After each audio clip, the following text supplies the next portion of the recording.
everyone, I'm Margie O'Brien and welcome to Legislative Insight. There has been a specific piece of legislation this session that has brought gut-wrenching testimony to the State House. People came from near and far to tell their horror stories of sexual abuse by their parish priest, their beloved scout leader, and their sports coach. And they say they testified to lawmakers in the hopes of extending the statute of limitations to file a civil lawsuit against their abuser. And the masses say they didn't do it for their own benefit, but rather to protect future generations. There are no other lights. Clerk, unlock the machine. All in favor, please vote green. Those opposed, red. The House of Representatives passed the measure with a vote of 66 to 1. It was emotional as colleagues congratulated and consoled Representative Carol McEntee on a hard-fought battle. McEntee has sponsored this legislation, which she calls Annie's Bill, for her sister, Dr. Hagan Webb, a victim of childhood sex abuse. The first memory that came to me was almost as a mantra. I don't have to feel it. I don't have to feel anything. I don't have to feel Monsignor's cross. I'm lying on a desk, face down. I can feel my naked skin sticking to the wood and see the pattern of the wallpaper and the yellowed window shades pulled down. He's in a priest's robe, raping me. Webb testified that her repressed memories of being abused by the Monsignor of her parish took decades to surface. When I first found my voice, I was 40. This year it was very difficult because for the first time publicly I told what I call the gory details of the abuse that happened to me. And even now, this is 50 years after it ended for me, even now I had weeks in advance that I was just anxious, not sleeping.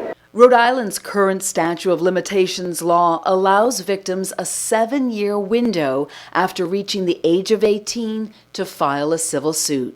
The law stands that once you turn 25, your statute of limitations has run out. And so we're not talking about necessarily cases that are 30 or 40 or 50 years old, although those would be included as well, but some that are very recent and some young people who really haven't pulled it together enough to come forward with a lawsuit. And why is that so important to have that sort of time frame?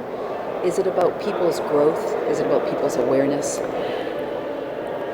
Childhood sexual abuse is the only crime that makes the victim feel guilty, makes the victim feel shame. My sister's testimony in particular was, she ripped the scab off, as they said in the newspaper, as she said in her testimony. And it must be so hard for you to hear that, repeatedly yes, too. Yes.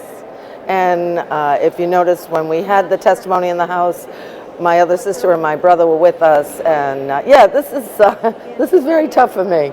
It was surprising to me, but as I look back now, I can remember as a kid picking her up at the rectory all the time. I used to think she was just the teacher's pet, and most of the nuns and the Monsignor would say, "Why can't you be more like your sister?" She started off in school, and then she became very sullen. She used to be very happy. But you look back and you know there was a difference. There was a change.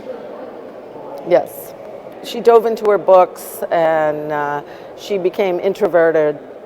And so I look back now and I see why.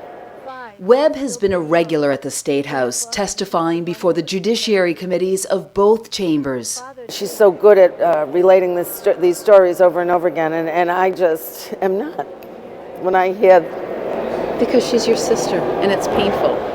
And I always think I should have done something. McEntee is doing something now. She's bringing attention to this matter. The representative sits on the House Judiciary Committee, which heard hours and hours of grueling testimony from men and women who were brave enough to share their stories of abuse. My experience was different. I remember vividly every moment, every touch, every smell, every taste, the stench. Larry abused me under the guise of medical treatment 3 to 4 times a week, every year, when I was 8 years old, 9 years old, 10 years old, 11 years old, 12 years old, 13 years old, and so on for 17 years of my life. Sometimes the victims have a hard time explaining what they want out of this, right? And so they will say, I just want the truth to be out. And you know what? They deserve that. They deserve to be able to speak. Marcy Hamilton, a national expert of statute of limitations reform, says the lawsuits filed in these cases are cathartic, and oftentimes they're rewarding both financially and in the victim's quest for justice. In the United States, if you do wrong to someone, if you don't take the ice off of your sidewalk and someone breaks their back, you have to do something about that. You harmed them. These are people who have been seriously harmed, and these are institutions that have had insurance for years for this very harm. They deserve to get some compensation because they're going to have therapy the rest of their lives. It's time to protect children against pedophiles and not protect the pedophiles with a statute of limitations that is too short. You still have to prove it in court. And that's not an easy task. And it's not for the faint of heart. But this law would allow them to get to court. It would.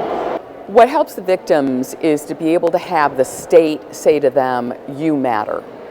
You matter so much that you get justice. You don't just get to stand over there in a corner and tell the truth, the horrible truth.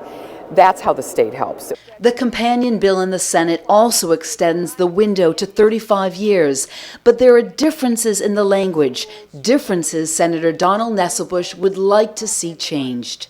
Unfortunately, our bill does not provide for a discovery rule, but as the General Assembly enters into its final weeks, I hope and pray that the House and Senate leaders will marry the best provisions of our Senate bill with the best provisions of the House bill, including a discovery rule, so that we can significantly move the needle forward and pass legislation that opens the courthouse doors for significant numbers of these courageous survivors who frankly deserve nothing less. So just to be clear, both versions allow for a 35-year window to sue an alleged abuser and institution. Now, the state currently has a 7-year look-back window that allows a victim a 7-year discovery rule to file a suit against an institution. The passed Senate bill omits that rule, while the House version includes it. The Senate bill, however, does allow civil suits for sexual abuse to be filed against cities, towns, and the state, including recreational centers, state-run group homes, and the state colleges, with a monetary cap for damages. The House version has no such provision. But as you heard Senator Nesselbush say, she is hopeful for an agreement on the language between both chambers. Thanks for joining us for Legislative Insight. I'm Margie O'Brien. We'll see you next time.